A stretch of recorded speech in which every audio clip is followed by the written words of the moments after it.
Now let's take our knowledge of intervals and apply it to chords. You should know by now that a 3-note chord is called a triad. And this is made up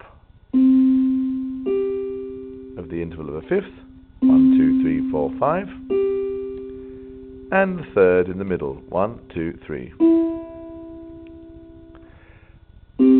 That interval there, as you can hear, sounds quite hollow or bare. And if we add the third in the middle, the chord sounds much sweeter and more gentle. If we change the middle note to that one, in other words, we go from major to minor, then we make a slightly more sad sounding chord.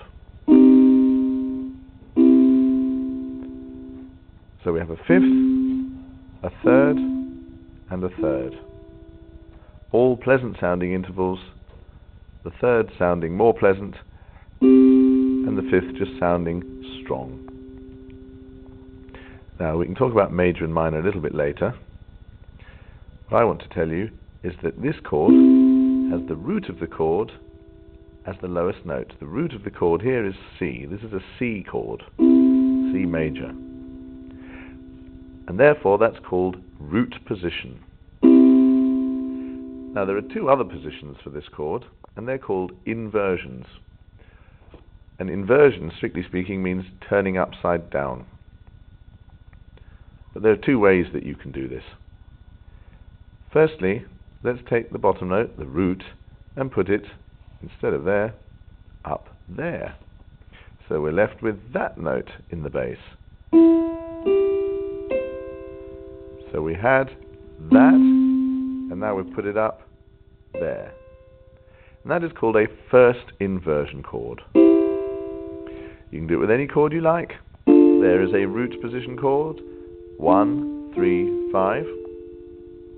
Take the root of the chord and put it up at the top. And that is called, you've got it, a first inversion chord.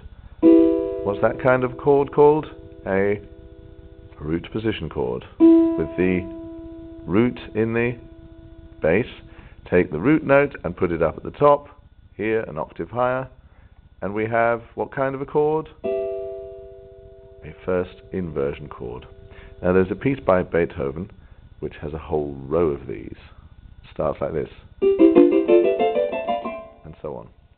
And as you see, it's quite easy to play. In the right hand, put your thumb on the E, in this case, second finger on the G, and your fifth finger on the C.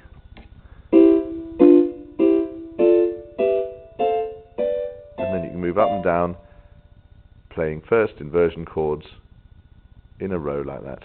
And sometimes it's much easier to play than the root position chord, and actually sounds nicer. Listen to this.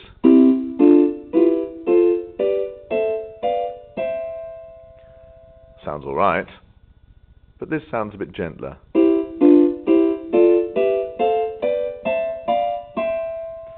Notice here that you don't have the interval of a fifth anymore. You have a third there, and what's this? It's a sixth. So if you've got a third and a sixth as the main intervals, you've got the two pleasant sounding intervals, more pleasant sounding intervals, forming the basis of the chord.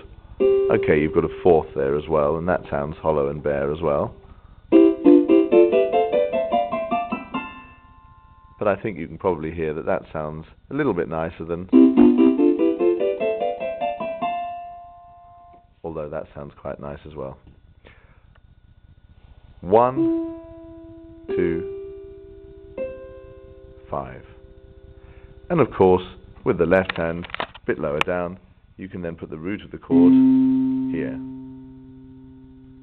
So that with the left hand, and then these with the right hand. And then you've got a 4-note chord even, which sounds much fuller than the 3-note chord. Listen. Here's a 4-note chord. You're just reinforcing the root of the chord when you play 2 Cs. Very quickly, something about major and minor now.